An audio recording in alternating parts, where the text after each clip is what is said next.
Tuğgan Tilim Hamdi Giraybay. Ey canık sözler mentolu öz tuğganım, öz tilim.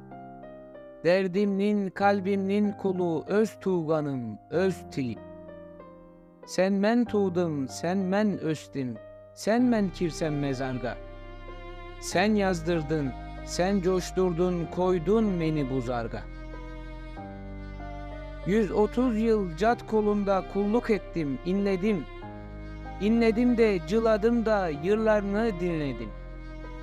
Sen men dertlerini yazdım, kühbe mecul izledim.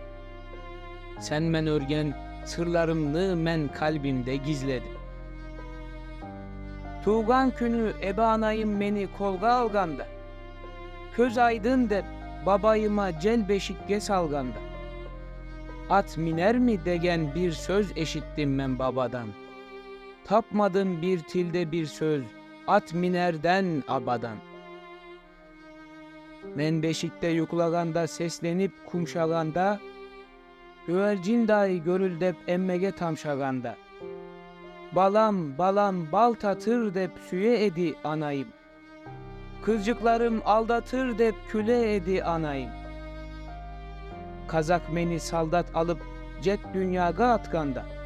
Bir özümni birkaç 100.000 yabancıga katkanda. Coşup cılap cat ocakta yırlarını yırladım. Car sözümden nişanlıma mektuplerini sırladım.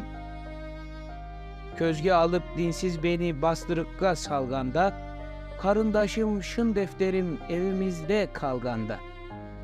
Sözlerimle ben kalpten şınlar yasap başladım.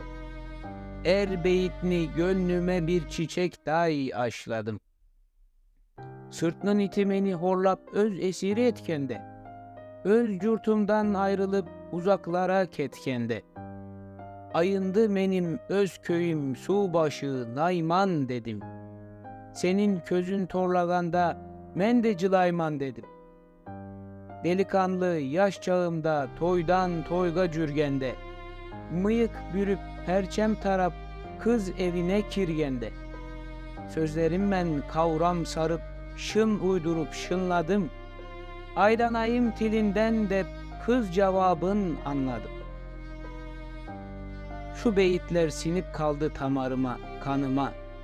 Ömrüme ömür koştu, can cağladı canıma. Turasın sen ey Tuğgan Til, çolpan dayın çıldıray. Öz tilimde şiir yazsam, alay cürek kaldıray. Sen Turgan'da toktamayacak gözlerimin yaşları. Köz aydınga baş gösterdi eski mezar taşları. Cırlasam bir mufi yırnı, yüreğim kaynap taşa. Ey Tuğgan Til, ey ana til, 1000 yaşa, 100.000 yaşa.